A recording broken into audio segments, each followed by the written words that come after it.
This is Dan Jurgens, and if you want to have a good time, keep listening to the Krypton Report. Jason J. Lewis, the voice of Superman on Justice League Action, and you're listening to the Krypton Report. Hi, this is David Patrick Wilson. I played Superman, Clark Kent, in the television production of It's a Bird, It's a Plane, enjoying every minute of being right here on the Krypton Report. Look up in the sky, it's a bird, it's a plane. Welcome to the Krypton Report podcast. I'm your host, Tyler, the Superman of Blue, and today I have a special guest.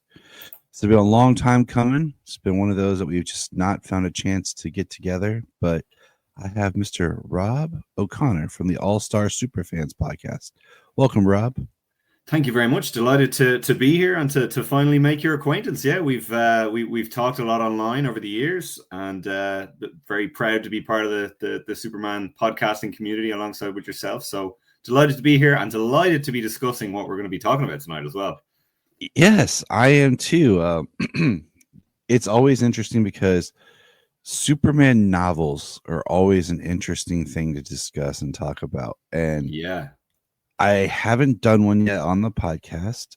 I've wanted to, and I have a couple ideas for, but I was trying to find someone because this isn't as easily available for some people. And when I saw we had communicated about this, I thought this would be perfect. Today, we will be discussing the 1981 Elliot S. Maggins novel, Miracle Monday.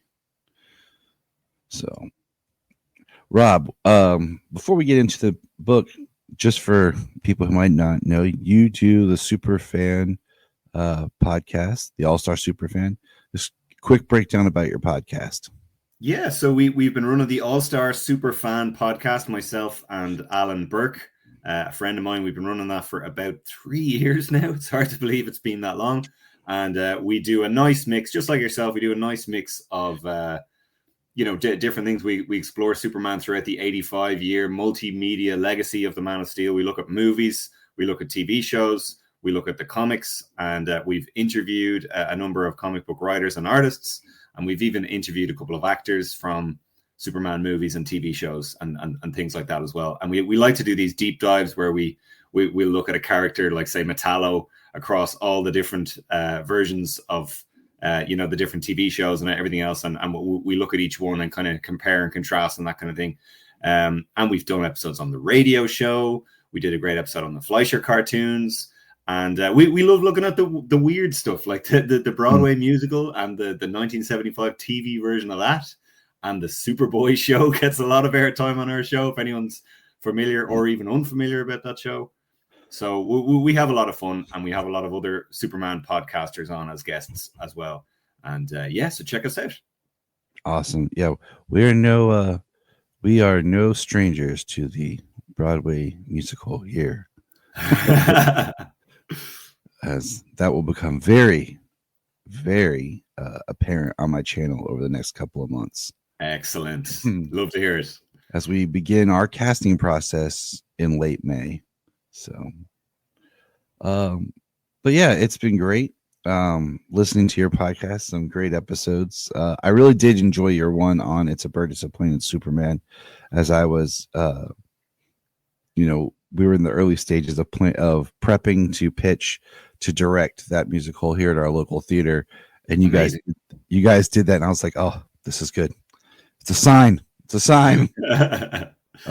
Stars aligned. I actually just finished a local theater production of something else, and I was pitching that to the theater group. I was like, guys, there's a Superman musical. We should do this. And they were like, oh, you're gonna have a hard time getting us to agree to that. The only thing is, we sat down and just kind of went through, and the only thing I would say we tweaked just some of the language towards the Chinese. Very understandable. Yeah, so we fixed Father Ling's dialogue, just the broken English and stuff, and then I'm doing a combination of how we're presenting the Lings is more like a mafia-esque family. Yes, much like the TV version did. So I was going to say, yeah, Yeah. that is a wise change. Yeah. So that but it's gonna be fun. I'm looking forward to this. Um, stretching those directing muscles again of mine. Now moving on, just real quick, as we have done, how are you feeling just general about the new Superman film? The new film, I would describe myself, as a lot of fellow podcasters are, as cautiously optimistic. So, for anyone who doesn't know, I didn't really take to the previous era of Superman movies for one reason or another. I think there was a lot of interesting ideas in there, and I'm not one of these people who was like dead set against some of the decisions Snyder made. I just don't really care for him as a storyteller. Just didn't really float my boat, those films. So I was keen to see something kind of closer to my own personal version of Superman. And this looks like it's heading in that direction. And I'll say as well, I really liked James Gunn's Guardians of the Galaxy films. I don't know if I loved either of them, but I really, really did enjoy them. And the second one especially, it really had a good, emotional pull to it, which I think has been lacking from a lot of Superman movies. And then I would say as well that I really liked his Peacemaker show and his Suicide Squad movie. So I'm just interested to see what he does. And I think a lot of the decisions he's made so far look promising. I don't think the suit is perfect. I think it's an interesting change, and it does evoke All-Star Superman in some kind of shots and things like that. But and I think David Carnswet, it looks fabulous in the role. I think the cast is very promising. I'm really excited about Nicholas Hoult as Lex Luthor. I would probably agree though that the trailers so far, they've been very charming and kind of pleasant to watch, but they haven't really had that kind of oomph yet for me, where it's like, oh my God, I can't wait to see this, if that makes sense. Yeah, no. Especially that recent footage that came out in the Fortress of Solitude. I was like, oh, cool, the robots are in this. That's fun. And the fortress looks fun. And oh, look at that kooky magnifying glass thing he's using to heal himself. That's really interesting. It's like something out of a Frank Quitely drawing. But there was no moment where I was like, wow, But I think it's going to be a fun movie. I really, really hope it does well financially, because we know that there's a lot riding on it, which is unfortunate. It always seems to happen with these Superman reboots, that there's a lot riding on them financially. But I'm hoping for the best, but I'm not setting myself up for heartbreak like I did before. It's my best answer I can give. I agree with you. I'm hoping for the best, and I've been having a lot of conversations just recently about how important it is when you put something, you commit a character on film. That's where the legacy is going to lie. Yes, it's good. That's because everyone, like general fans or whatever, that can be their introduction. That's going to be kind of in their mind, like what is canon, so to speak. Moving forward. So it really is important that you don't do like a take on the character, but you present the best, most full version, truest of the character on film, because that's what's going to resonate as the character for generations. That's a really good point, and I think we have seen the fallout from that. Whereas for a lot of people, Man of Steel and the Snyder films are literally Superman to them, and they don't understand that there's actually this complex history to the character, and it isn't just that version. And they're pointing at all these things in this trailer. Like, oh, the real Superman would never do this, or the real Superman would never, this, that, or the other thing, or he'd never have robots in the Fortress of Solitude, or he'd never have a goofy little dog, or that's ridiculous. And then you're kind of like, well, actually, there's so much evidence of this. But for a generation of people, Henry Cavill is their Superman. So, as you say, it is incredibly important that they present as strong and as realized an incarnation as they possibly can, and be true to the ideals of the character. But I would make the argument that the ideals of the character have changed so much, here and there, and evolved so much throughout the ages that, every new interpretation is valid as well, and that's probably something we're going to get talking about with this, some of the stuff that happens in this story and how it relates to other stories, I think. So let's get into our book here. Just a quick quick synopsis here. Miracle Monday is a novel written by Elliot S. Maggins, starring DC Comics superhero Superman. It was published in 1981. A revised edition was published in 2017. This is Elliot's Maggins' second Superman novel, following Superman, Last Son of Krypton. As with Maggins' first novel, the original edition was published as a tie-in with the then current Superman film series, with the first edition including a photograph of Christopher Reeve as the character. The novel is not, however, an adaptation of any of the films, nor does it take place in the same continuity. All right. Basically, quick plot synopsis here. I don't want to give anything away, but in the story, Samael, the ruler of Hell, sends his greatest agent of evil, CW Saturn, to Earth to destroy Superman morally. Saturn is able to enter our dimension thanks to Lex Luthor, having used a form of magic to escape prison, leaving a hole between worlds. At the same time, Kristen Wells, a history graduate student from the far future, uses time travel technology to arrive in the present for the purpose of finding out the origin of the holiday known as Miracle Monday, which is known only to be somehow connected to Superman. All right. That's where I'm going to stop with this summary, because I don't want to give any too much away, but Sure. So which version of the book or do you have? So currently I hold one of the most recent versions of the book in my hands, and there's an interesting story with that. I prior to this, I had read the ebook years ago, and I think I may have even read it for free, because there was a period where this was out of print, but you could find digital versions of it very easily online. But what happened was Elliot S. Maggin, for anyone who doesn't know, he holds the publishing rights to this book himself. So because of whatever strange 1979 contract he had at the time, he is fully within his legal right to sell this story himself and make 100% of the money from it. And you might remember Superman and Lois made a reference to Miracle Monday. It was completely nothing to do with the story. They just said the word Miracle. They held a parade and they called it Miracle Monday. And there was a little bit of Elliot S. Maggin, I think, was a little bit upset about it because he didn't get paid for that reference or anything, you know. So I made the point to everyone at the time. I was like, go and buy this book, even if you don't want to read it or whatever. But like, he makes all the money from it. So like, we kind of owe it to him as fans to support his work, you know. But what I wanted to say as well is, I didn't actually know this, but there is a quote from me on the second or third page. So he uses a load of quotes from Goodreads reviews. And the very last one he uses is, Miracle Monday has the best characterization of Lex Luthor I've ever seen. In the run-up to Man of Steel, this book is well worth a read. Gothamite 27. And that's me. So that's kind of fun. Oh, wow. That's and awesome. I didn't realize this until I bought it, which is that is awesome. Man, that's cool. So that makes it even better that you're here for this. Yeah, there you go. So I have the same copy you do. I bought both of the books a couple of years ago, just because they were on Amazon's printing and everything. And I was like, I've heard them be talked about. I've wanted to read them. I was like, I'm not sure when I'll get a chance to, but I'm just gonna go ahead and buy them now. And I went ahead and bought both of them.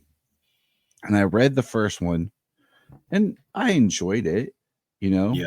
But I wanted to read this one, and I've heard that this one was more, I don't want to say interesting, but it was definitely different. So I was like, all right, so we're going to do this one. And so for this podcast, I actually did a combination of reading the book, and then Elliot S. Maggin did a podcast called Elliot Makes Things Up, where he reads the book to you. Each episode is like him reading a chapter or two. So I did kind of a mixture of reading the book and doing that because I drive a lot for work. And so it was just kind of nice to listen to while driving. That way, you know, you kind of get a feel for some of the inflection and the characters from listening to the author. Yeah. So if anyone is interested, go ahead. No, if anyone's interested, like it's, you know, he it's out there. He did both books, but he did Miracle Monday first. Just it's called Elliot Makes Things Up. So I actually did the exact same thing. I also drive a lot for work, and I had a really, really busy week, and I was trying to get this read on time. And I was like, if I'm just reading this, reading the physical copy or reading my Kindle, I'm never gonna have it read in time. So I did listen to his audiobook podcast. It is kind of a strange way to do an audiobook. Like, he breaks it up. He doesn't even break it up by chapters. Like, one week he'll do one short chapter, like a 15-minute podcast. And then another week he'll do like 3 chapters in a row, and it'll be like an hour long. And then what he also does is he puts in these little just these little asides as well, where he'll talk about the chapter a little bit and give a little bit of context about something that might have informed it when he was writing it. And it kind of, it's like a mix between reading the book and also his own memoirs in an interesting way. And like, he gets into some dark stuff in places. I don't want to go into it, but some dark experiences that he had, and then he talks a little bit about creator work for hire and creator rights and stuff like that, and it's very, very interesting. And as you said as well, he does have a calm, kind of a teacherly voice, and it is nice and pleasant listening to him read his own story, and I think he did a really good job. The only criticism I have is there's a lot of diary entries in this book.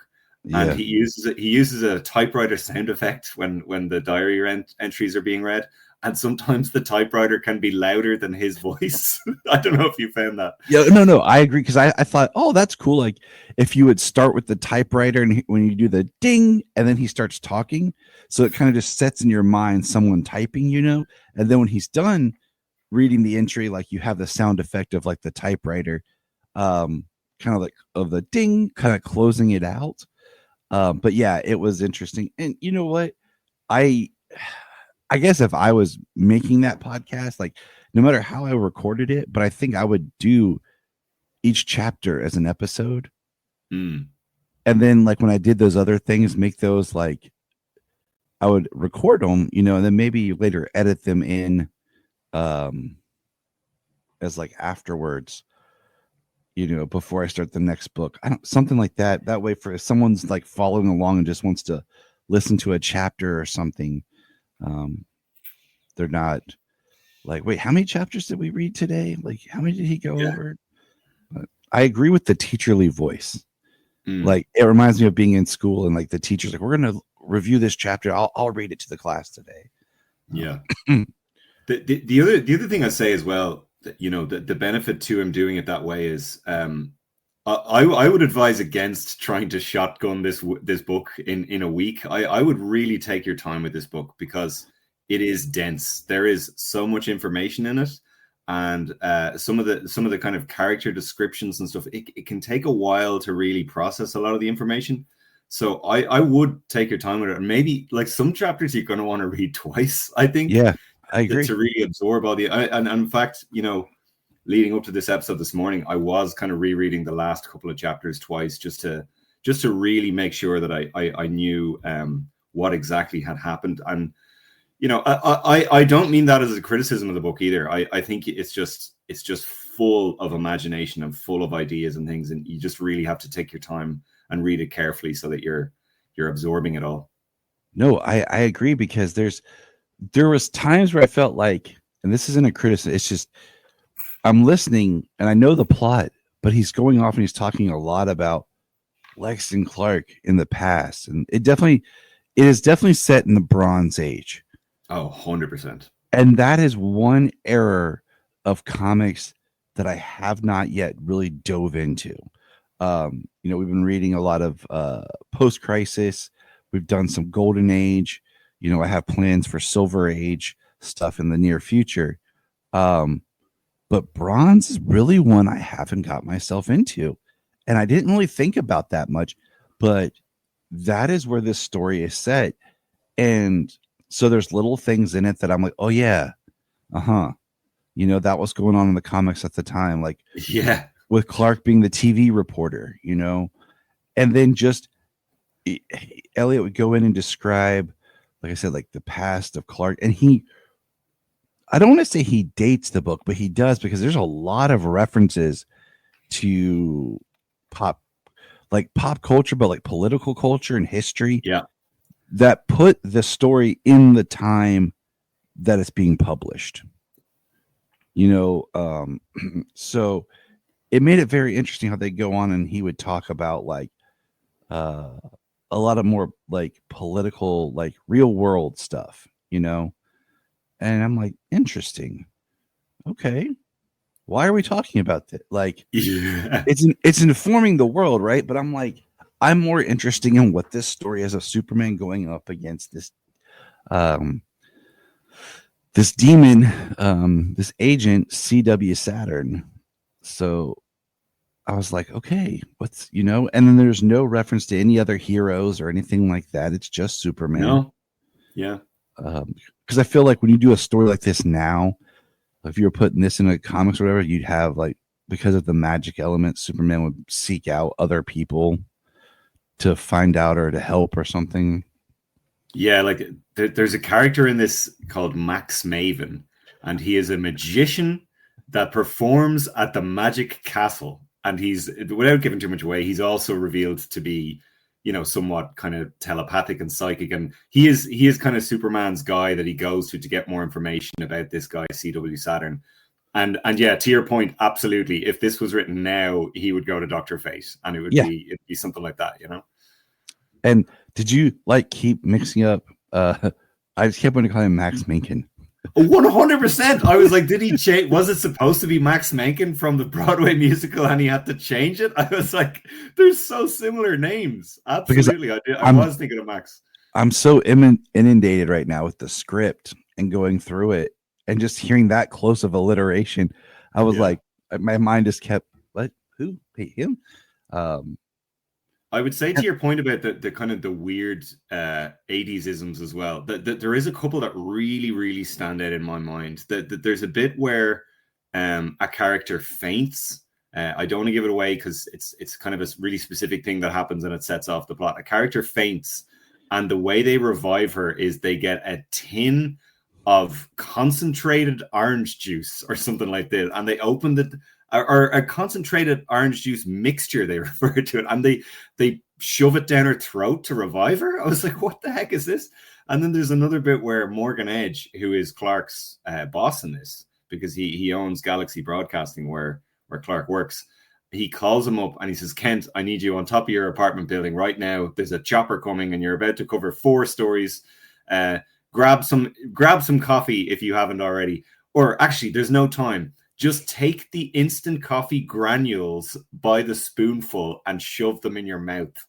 I was like, what a weird thing to say. I don't know. And it just had this kind of weird kind of 80s boomerness to it. To your point. And also the thing that I think really, really sets the time for when this is set is Kristen Wells is working on her speech patterns because she's from the distant future and she's traveling back in time. And she comes up with this kind of 70s, 80s kind of style of speech that she prepares. And she calls it disco speak because, disco, it's still the early 80s. There's still a bit of disco going on. And then, and she refers to it as that throughout. And that there's a lot of kind of like disco slang in the way she talks and stuff like that. So that would be very, very different if it was written today. Yes, it would. And I'm trying to think of some of the others. And we were joking, we started here. It's not super early for me in the morning here. It's 7:00. But the funny is, of course, the night that I have to get up to do this is when my dogs go crazy all night long because of the storm. So I'm just like, I'm still running on like wake up sleep. But there's a few other points in here that of just referencing to people and things that have gone on and that they reference the shadow like a couple of times in this. Thank you. He references Lamont Cranston and his distinctive laugh, and it's like, I know who Lamont Cranston is, but like even back then, I feel like that would have been a dated reference. Yes, that was one because it says like the shadow, and I was like, oh, okay. He describes CW Saturn as having a laugh, like a sinister laugh, not unlike the laugh of Lamont Cranston, and you're like, Now, I think that is a thing that like people would reference. Like even in Watchmen, Alan Moore references the Shadow a couple of times in that, and I'm like, do people reading this know who the Shadow is? But I guess that makes a little bit more sense to me because they're really trying to make it like this alternate history of of the world, you know. Yeah. But the Shadow was a big radio series, but I feel like that's kind of it. You know, we have the Alec Baldwin movie to reference for positive or negative. I mean, there was pulps, and they did occasionally reprint them in kind of paperback novel form throughout the 60s and 70s. So maybe kind of people were still sort of aware in osmosis of what he was, you know. But weird. The one that got me that I thought was interesting is just when he goes to Superman goes to like the Disney the club, and he runs into Ray Bradbury. And oh yes, yeah. They have that whole discussion about when he was Superboy and him and Ray Bradbury in Disneyland, and the whole thing about they go in the whole conversation about Walt Disney running for mayor, but it didn't happen. Like I was like, this feels very tangential. Like just you're just going off. I'm like, I don't really care about all this. Like, and that is a perfect example of kind of how kind of quirky and offbeat Maggins' writing style is across both of these novels. Like it kind of feels like he's going off in weird directions sometimes.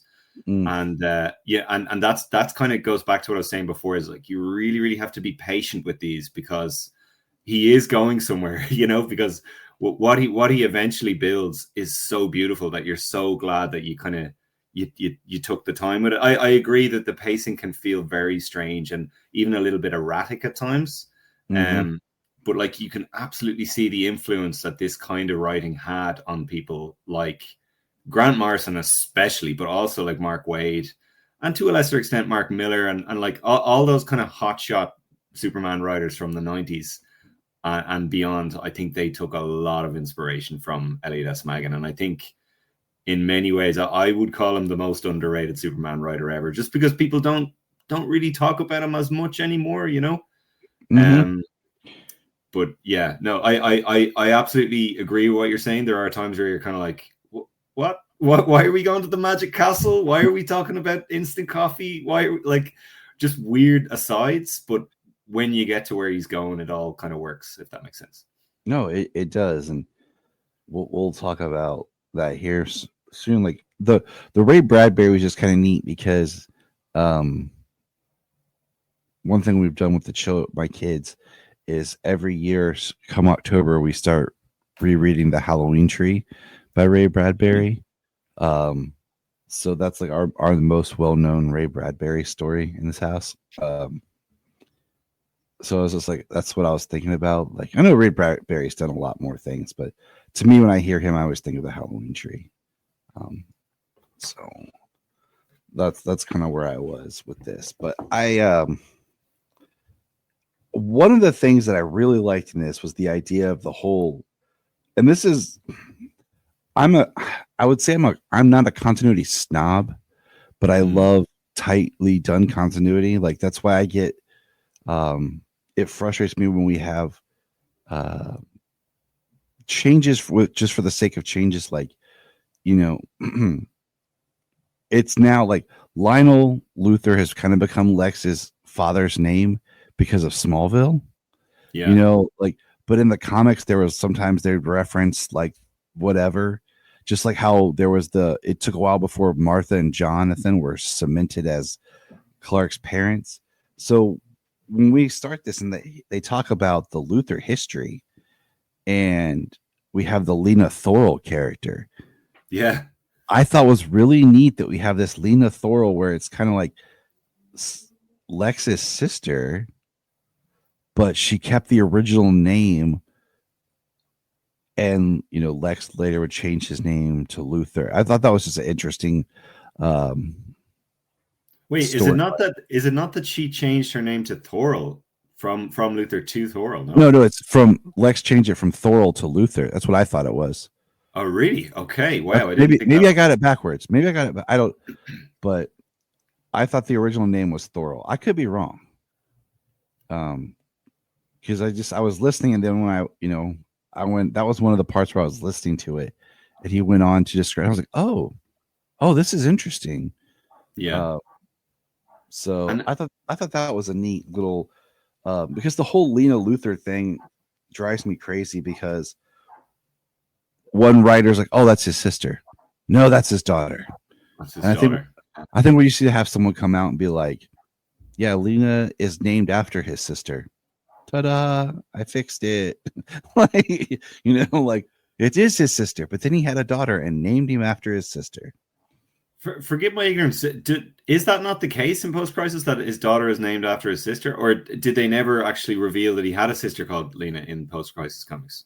I think if I remember right after in Post Crisis, I don't think they talk about the sister at all. Okay, wow. But then he just gets so muddy. Like, yeah. And that's why I'm really excited to read the Mark Waid History of the DC Universe book. Yeah. Where he's supposed to because I don't know how current you are on reading in the main Superman titles, like over the past, like where Lena came back as Lex's daughter, and there's, they reference the history. And so that's where I'm like, it's very hard sometimes to read comics when you're jumping around. Like, oh, I'm reading post-crisis, right over, early 90s for this podcast. But then in my podcast, we're reading 2000s and then current. And just after a while, with all the subtle reboots and crises, you're like, okay, where, who? Am I my own grandfather now? Is that how that works? Yeah. I know exactly what you mean. I'm currently sort of on and off reading the entire I call it the Steel Age of Superman. So John Byrne all the way up till Infinite Crisis. I'm trying to finally do that. But then in the midst of all that, I occasionally check back in on like the Joshua Williamson run of Superman is kind of where the most recent stuff I was reading. Mm-hmm. And I'm also reading Last Days of Lex Luthor by Mark Waid, which is kind of in its own continuity, but like tangentially related to Birthright. And then I'm also checking out Absolute Superman, which is totally a different thing. So yeah, it's crazy when you kind of have to stop and go, okay, so what's canon in this one? yeah, it is. I was doing a podcast with my friend called Electric Mullet, where we were reading from Man of Steel. We were going, through the 90s, but he had to put that on pause for a little while, and then. We're reading ours. I have not read The Death of Lex Luthor yet, because I'm going to wait till the third one gets published and just read all. Since it was so long between 1 and 2, and we're supposed to be getting 3 on time, I'm just going to wait till 3 releases. Then I'm going to read all 3 of them again together. I think that is actually a good idea, because the second issue is dense. There's a lot going on in it, and it kind of probably would benefit from reading the third chapter closely after it. And then I know that you guys just did your review of the first 5 issues of Absolute Superman, which I look forward to listening to, but I haven't read issue 5 yet because I've just been reading them on the app because my comic book store here closed. And the nearest one for me is like an hour. So I'm saving that after I read issue 5 to listen to. But it does get confusing because, you have a lot of these books that are coming out monthly, and, we're not as young as we used to be, where we actually have other adult things to focus on and keep our attention. We can't, store all that information like we used to. Yeah. But the big thing that got me in this book is when they have the where Clark is on TV and CW Saturn basically melts his clothes away and reveals to the world that Clark Kent is Superman. And I was like, oh, okay. Like, this is a big deal. Like, all right, okay. And in the story, I have to remember that the Bronze Era depiction of Clark Kent and Superman is different because they definitely treat Clark more as a disguise. Absolutely. Like he's not a real person. He's just the role that Superman plays to fit in. Because there's dialogue with him and CW Saturn. There's dialogue with him and Lois about Clark, and that for me is always a kind of an issue. Like I don't like the idea that Clark is this fictitious, that it's just a disguise that Superman wears. It's not. I prefer much more of post-crisis where we went with Superman's identity. But that was definitely one of those things you have to adjust to when you're enjoying the story. I agree. My preferred version is usually that Clark is sort of closer to who he really is. But I think if you're going to do the disguise Clark, I think this is a very fascinating and interesting way to do it. Like he doesn't just treat him as a disguise as such. Like he treats him almost like as a friend, and like his connection to humanity. And like that there's a passage in it where he describes like when the identity is revealed later in the story, Superman acts as though there's been a death, like as if Clark has been killed and he's really lost a part of himself. And he really mourns the loss of Clark Kent. And the other characters do as well. They're like, it's never going to be the same now. We've essentially lost Clark. And he gives them all these kind of quirky kind of personality traits in this book, like that Clark Kent tapes TV ads off the TV and has a collection of tapes that are just made up of ads that he watches. Like just all this weird stuff that he kind of gets up to when he's Clark Kent. And they talk a lot about the relationship with Lois and how complex that is. Like she goes on dates with Clark in this, but then also she's in love with Superman, and the discussion they have after the identity is revealed, and she's obviously very upset about it and all this kind of stuff, and they have a big fight, and that is just perfectly done. It's so lovely, that whole exchange. And if you're into kind of Superman and Lois romance type stuff, definitely check this book out for that in particular. I think it's done really, really well. So yeah, it is an adjustment, but I think it's really, really cleverly handled in this story. I think it's really, really interesting. The part that threw me that I thought I missed something, okay, is when he talked about it's chapter 20, The Standard Nightmare, where he talked about going back to, he had a dream today that Jonathan and Martha coming to dinner in the home of his parents on Krypton, and the infant Kal-El seemed to recognize the farm couple. Like, I missed the part where he said a dream. So I'm listening, just like, whoa, what's going on? I'm like, back up. So like, I was like, wait. So I paused it, and then I got home, busted out my book, and I'm reading. I was like, oh, he said dream. Okay. I was like, this is crazy. I'm like, how did I not know this happened? So I was like, oh, that would be interesting. The Kents, the Kryptonian elves having dinner. But the final, I think this story really takes place when we get to the final chapters,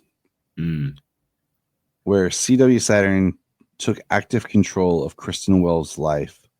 The young woman had been moved to commit, among others, the following acts of destruction: the disintegration of the steering wheels of the cars in Midtown, the attacking of pedestrians, the growth of roaches, the rising of killing winds across the countryside, the division of families and friends by causing them to speak different languages, parents forgetting the faces of their own children, the disarray of mass media by turning all the rubber insulation in the television radio network buildings into high conductive silver. That is a very nerdy line. Like, the people might not get and understand. The emptying of the digestive systems of a horde of citizens so that they become hungry enough to steal food from the city's grocery stores and supermarkets. The explosion of a fuel tank of every airplane to leave Metropolis International Airport. The and the incement of planet's most powerful government at the edge of nuclear war. And she had stolen Clark Kent. I was like, dang. So this is CW Saturn basically possessing Kristen Wells. Yes. And this is where it gets crazy, because I don't know if I missed anything or what, but there's nothing in here that about who Kristen Wells' true identity is until the end. Yeah. And so I'm reading this and I'm like thinking, and I'm picturing this in my head. And I'm thinking to myself, like, now I feel like when we get to stuff like this, we're like almost in another story. Like the story that I've been wanting to really see and understand. And then I thought to myself, do you remember a few years back where Warner Brothers Animation did those quasi sequel animated films to Batman in 66? Oh yeah. And I was thinking to myself, like, this is a story like that you could do as a fun Superman like animated film, kind of like that. Like, we spent so much time making these animated films when they were cranking them out. And I'm like, there's stories like this that you could have adapted into film that would just really live on. But then, of course, I feel like it comes back to, well, we have to pay Maggin to do it, and we're not going to do that. So I also think that the story is so obscure now. It's not well known, and I think I hate saying this about the fandom, but like it's always such a shame to me that prose novels featuring these characters aren't more popular, and that there isn't more of them, because it's such a great medium for them. But like, you never hear people talking about, Enemies and Allies by Kevin J. Anderson, or Never Ending Battle by Roger Stern, or like there are really, really good novels featuring Superman. And I wish they got more love. Like if you look at like the Star Trek fandom or Star Wars, or loads of other fandoms, novels are a big deal. But for whatever reason with superheroes, people either want comics or live action or cartoons. The novels are kind of, they kind of pop up here and there, but like I wish there was a lot more of them, because some of them are so good, and the medium really lends itself to characters like this, I think. It does. I think it's because so many people take the characters and think of the visual aesthetic. Like, yes, I love the visuals in comics, but to me, it is the dialogue, it is the words, the story that is in there. And I think when you have a character like Superman that so many people say, oh, well, he's boring and, not interesting, too powerful, and all that, then you do need to tell a morality based or a philosophical story rather than an action based one, even though he debuted in Action Comics, so, and that's exactly what this story is. Like, yeah, you described a bunch of chaotic things that CW Saturn sets off, and Superman has to fly around and solve them, but like they are not necessarily the most interesting parts of the story. The most interesting parts of the story are Superman coming up against CW Saturn and Lex being in the middle of it all, and Kristen Wells, kind of observing humanity from the distant future, and all of that stuff is, character driven, and that's why it's interesting, and that lends itself really, really well to a novel where it's more about, the inner thoughts of all these characters. Excuse me. You say that because I agree with you, because that is kind of this year. I'm covering this book. I'll be doing another book on the podcast, and diving into doing some Superman based novels is on my quote unquote to-do list. Is because I found that the character really does thrive. Yeah. And you can get more in the head of the character, and I like a good, novel. And like to give another example, like that, there's a chapter in this called Song of the Earth, and it's basically Superman describing himself. It describes Superman as he opens his super hearing to listen to the music of the planet, basically. So it's all just the different sounds he's hearing all over the world, and it's people having arguments, or birds flapping their wings, or like a raindrop hitting the ground, and all this kind of stuff, and it's all kind of coalescing into one beautiful tone. And this is how he sees the world all the time, and hears the word all the time. And it's a really, really beautifully written piece of prose. And if you are kind of just skimming through this book, I would recommend just jump to that chapter because it's so well written and so beautiful. And it reminded me of the moment in All-Star Superman when Lex has that moment where all of his kind of super senses kind of overwhelm him and he starts crying, and it's like this is how he views the world all the time. And again, just talking about the inspiration other writers have taken from this story, like it's clear as day there. And then there's other stuff like that. He describes how Superman sees an aura around all living things because of all of his senses working together at once. And when something is alive, it gives off such a beautiful kind of array of colors and stuff like that. And he can see this. And then when something dies, it just leaves something gray and ugly. And it's something he just can't stand to look at. And that's why he's so dead set against taking lives, because he just couldn't imagine the horror of having to inflict that. And that's absolutely something that Mark Waid took and put in Birthright as well, It's actually one of my favorite. I asked Mark Waid that one time. I was like, you clearly took inspiration from this novel, right? And he's like, oh yeah, I absolutely love that novel, and I absolutely love Elliot S. Maggins' Superman. So, Maggin has been quoted that Superman is morality tales. And I like that with the character. So there is a part. So we get before we go on any more tangents. That's what we could do forever. Towards the end of the book, the big thing is we have CW Saturn, possessing Kristen Wells, and basically Saturn is trying to get Superman to kill Kristen, thus defeating him. But Superman refuses to kill Kristen, even if it means he would have to spend the rest of his life battling Saturn. At that moment, because of the rules that bind demons, Saturn is defeated and forced to grant Superman a wish. He asks that everything that happened since Saturn's arrival be undone, and it is granted, with Saturn then being banished back to hell. However, a lingering memory of the events remained within the souls of humanity, causing them to begin celebrating the day every year on the third Monday of May, starting the Miracle Monday tradition. Kristen then returns to the future to reveal this fact to the public. Lovely.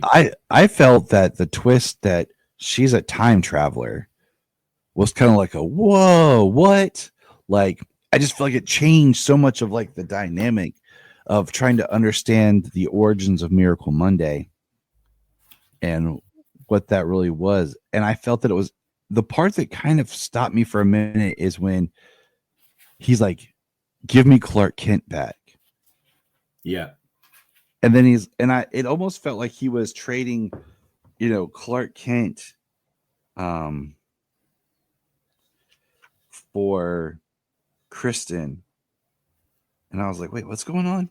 Because he's like, because he says, I'm trying to find the exact line about I think Saturn says something like, oh no, it can't be undone because the way the public learned about Clark Kent and Superman was done by natural means. So I can't undo that. And the only way to undo that is to wipe the memory of Kristen Wells so that I can restore the memory everyone has of Clark Kent. So no one remembers Kristen Wells' role in this story at all. And she returns to the future, and that's fine. But everyone goes back to not knowing that Clark and Superman are the same man. Bit convoluted, complex, but it works. It's basically they reset the status quo at the end of the story. And I was like, and that's what kind of got me, because I was like, wait a minute. In one breath, I felt like Superman was fighting to save Kristen. And then it's like, oh, I can give you back Clark Kent if no one ever remembers about Kristen. And he's like, okay. And I was like, wait, what? That feels weird. That doesn't feel like right to me. But then it kind of plays out correctly. But then it makes the kind of John Connor loophole that that's why nobody knows how Miracle Monday started. And Kristen herself doesn't realize her role she plays in actually creating Miracle Monday. No, she does though. She retains the memories. And then so that's what I'm thinking. Sorry. No. So I'm like, okay, I'm kind of, I'm going, and then yeah, she drops line, she remember, and I'm like, okay, never mind. All right. Yeah. Like, yeah. because then she's like, I'm gonna go back and tell everyone. And I'm like, all right, so I'm just gonna roll with what happened. I'm not gonna try to really break it up. Because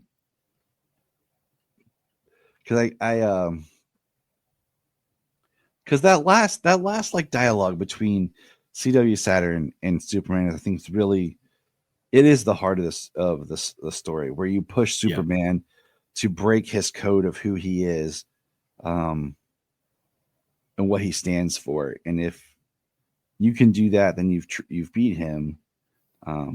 But the whole part where it talks about he's making the medicine to revive her.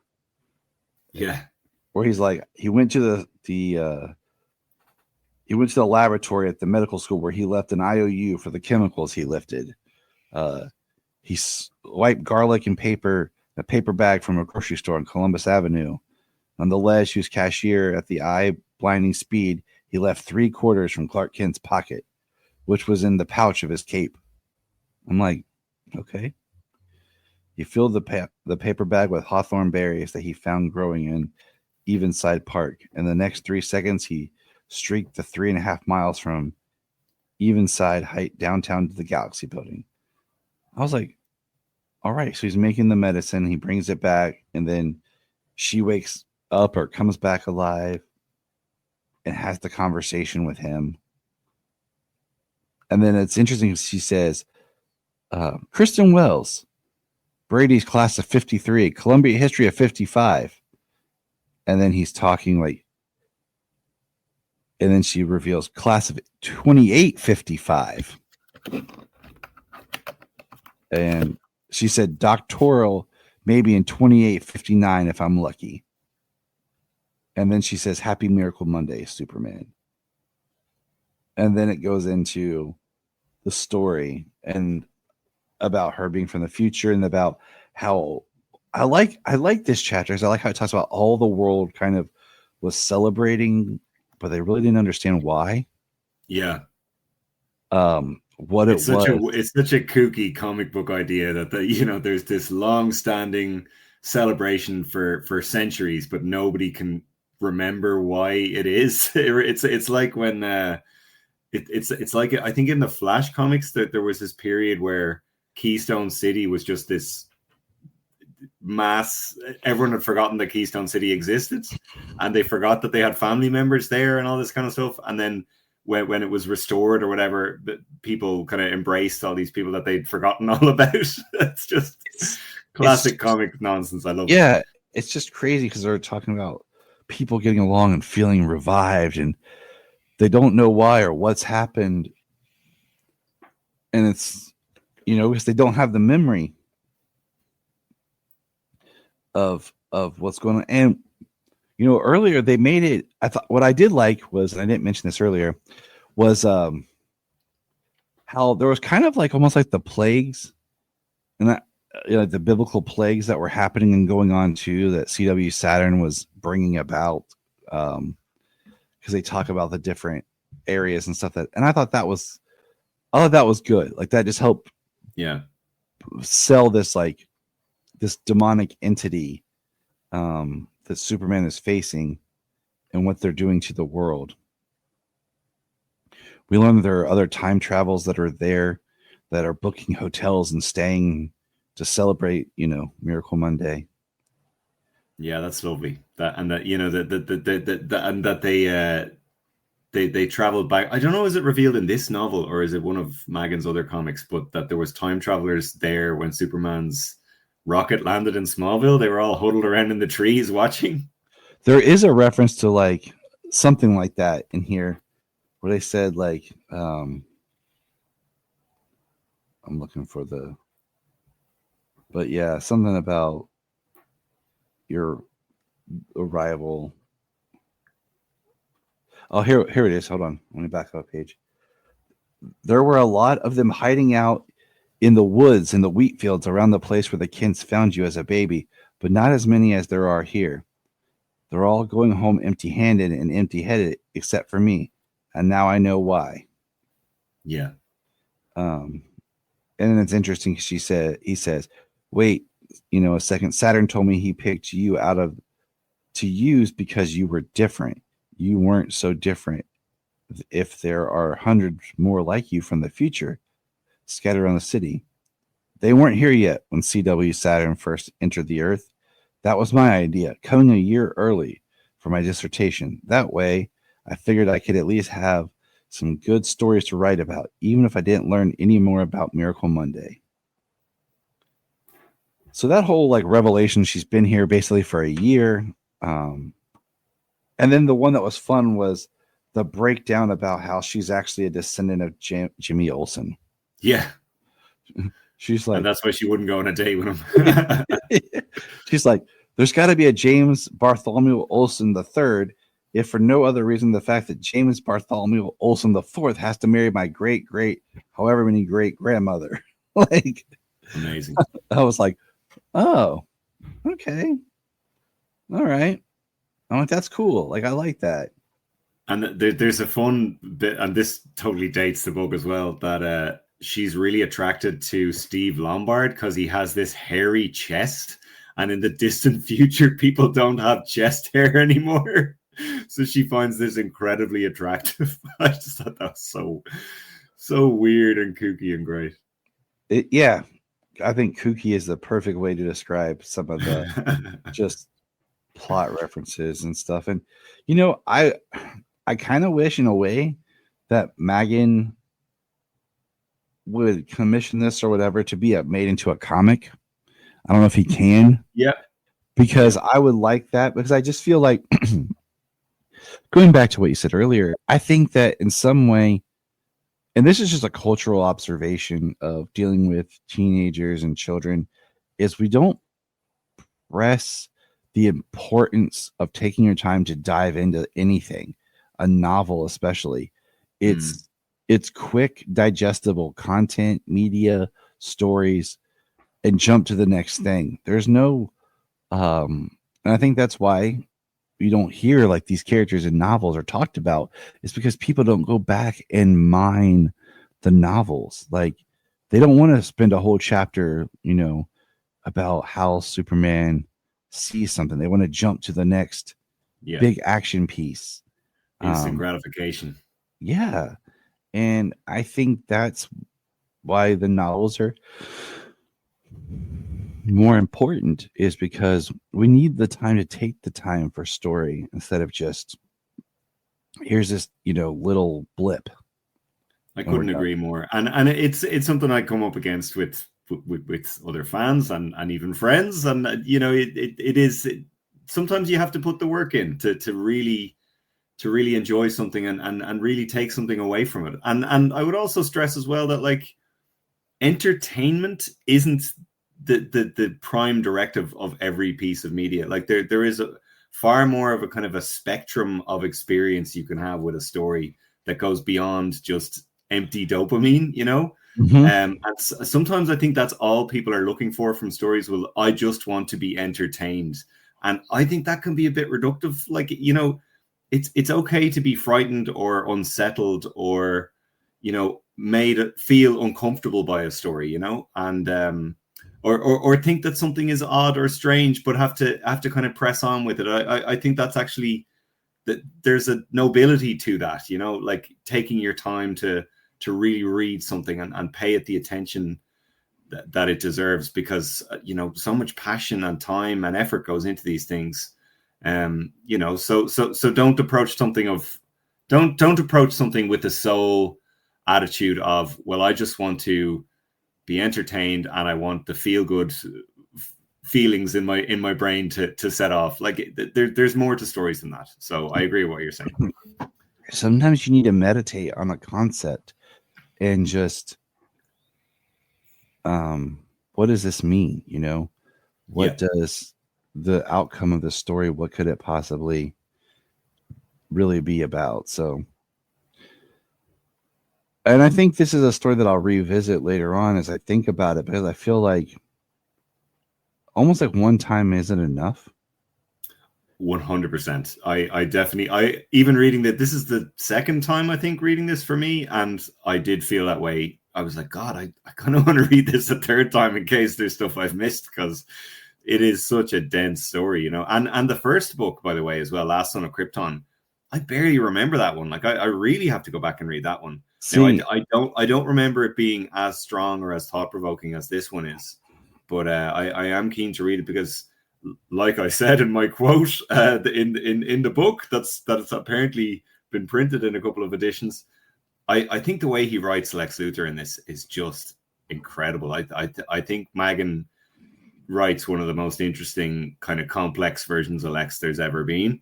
And Lex is in both stories. I can't for the life of me remember what he does in the first one, but see, what I remember about the first one is I remember like talking about how like it was like Albert Einstein coming to find the baby, like, yes, and everything. And I remember that, and I was like, okay. And I think that one's grounded more in reality, I think, compared to this one, if I remember right. So I think having read Miracle Monday and digging a little bit more into Maggins' style and having read some of his comics since I originally read that, I would have a better understanding and appreciation going back and reading Last Son. I thoroughly recommend checking out as many of Maggins' actual comics as you can. He wrote a story called The Einstein Connection, which is one of my favorite Lex Luthor stories ever. And he did a lot of cool stuff with Lex in the comics, and he elaborated on I didn't even realize this was him who did this, but the classic Superboy origin of Lex losing his hair and vowing revenge on Superboy and all that. The original story itself, I think, was written by Jerry Siegel in the 60s, and it is great. But Elliot Maggin kind of did like a do-over of it in the 70s, where I think it was him who established that actually the reason Lex was so full of vengeance and so angry at Superboy, it wasn't so much that he lost his hair. It was more that he was working on a different experiment at the time, and he was trying to create life itself or something like that. And during the chemical fire that happened that resulted in his hair loss, this experiment was destroyed. And that's the thing that really set him off. It wasn't the hair loss. It was this beautiful experiment that he was working on. That Superboy destroying that is why he hates him so much. I thought that was an interesting new development. And I don't know, by the way, if you know this.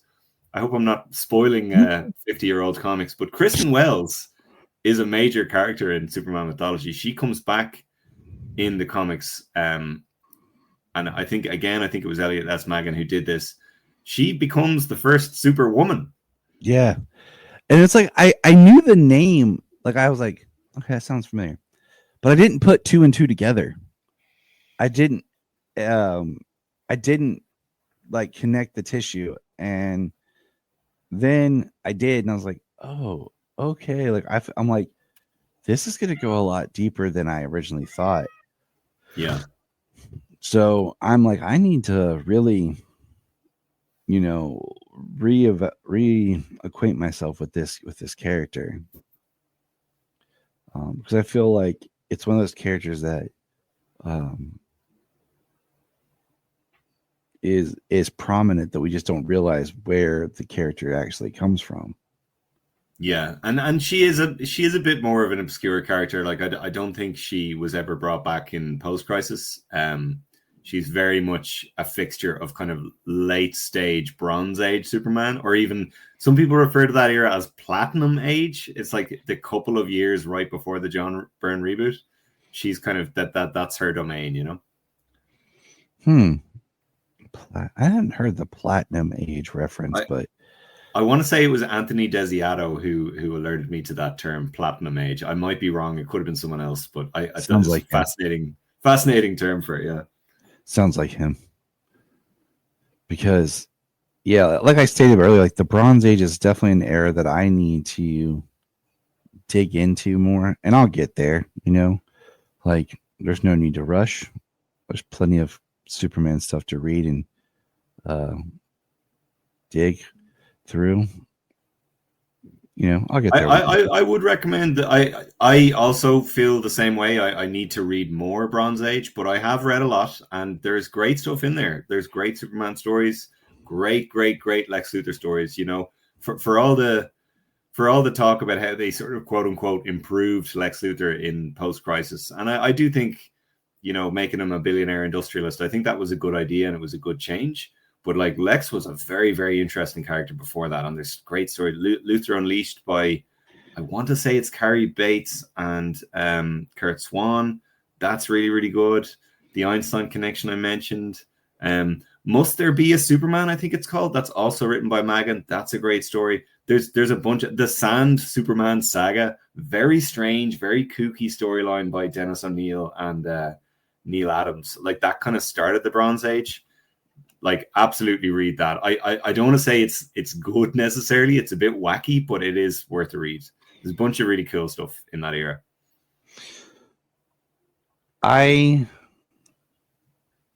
love the app for what it provides, but I hate the app when it doesn't have a lot of stuff, because I remember a while back I was trying to find a bunch of just the Elliot S. Maggin written stories, and they had some. But you know how the app thing goes. This is the DC Infinite app. Yeah, 100%. Oh, there's so much stuff that isn't there. Like if you try to just read a bunch of Silver Age Superman, there is not that much on that app. There's like maybe 30 or 40 issues. It's like barely anything. And it's problematic because I'm like, I don't understand how those old stories you can't just put them in there. Like if you don't want to scan them and make them like the high quality, just give me just a cheap scan just so I can read them. Oh, please. I would prefer a cheap scan in a lot of ways, because when they change up the coloring and all that, it's like watching the Star Wars special editions. Like it doesn't look like what it would have looked like back in the day, if that makes sense. Yes. Whereas if you download comics illegally, for especially out of print or not out of print, but comics that haven't been digitized yet, if you download them illegally and you get the look of the paper and you get the ads. Now I know they can't put the ads in, but right. I understand why that. But like the ads are exciting. The ads are exciting, and it looks so much more legit when you see that the kind of the way it was printed at the time, and that those kind of inkjet dots and all that stuff, and the yellow of the page and all that. I can't understand why that isn't part of digitizing comics. Like we want that experience. I would have said, Yeah. I totally get why new comics don't look like that. That's fine. But when I read an old comic, I want it to have that sort of frayed vintage look to it, I agree 100%. And one of the best things about reading old comics, like I said, is the ads, because it just really puts you in a special place. But yeah, Rob, I want to thank you for joining us today and having our conversation here on Miracle Monday. It is a dense book, and I haven't done a lot of book reviews, so I'm like, I wasn't sure like exactly how to approach. Like you can do a deep dive into the book, or you can have like a discussion. And for a first time book review, not a bad chat. Nice. Maybe we'll have to plan, and we'll go and we'll do a deeper dive, and we'll do Last Son of Krypton in the future. So we both seem to have an interest in reviewing that material. Absolutely, yeah. And I must heartily encourage anyone who hasn't read this to check it out. I would encourage people to just jump straight into this one. From what I remember, it is the better of the two, and I thoroughly enjoyed rereading it. And I came away from it when I finally finished it yesterday. I just had such a big smile on my face. I love how it all unfolds. I love the stuff they do with both Superman and Lex and Lois and Kristen Wells and all the characters. And while it can be a challenging read at times, I think it is worth the challenge. It's so rewarding and so fulfilling, and it's one of my favorite Superman stories of all time. I would safely say, and it's an undiscovered gem. I think it's brilliant that it's out there, and it's great that Elliot S. Maggin himself makes all the money every time a copy is sold. So seek it out and give it a read. I ask you.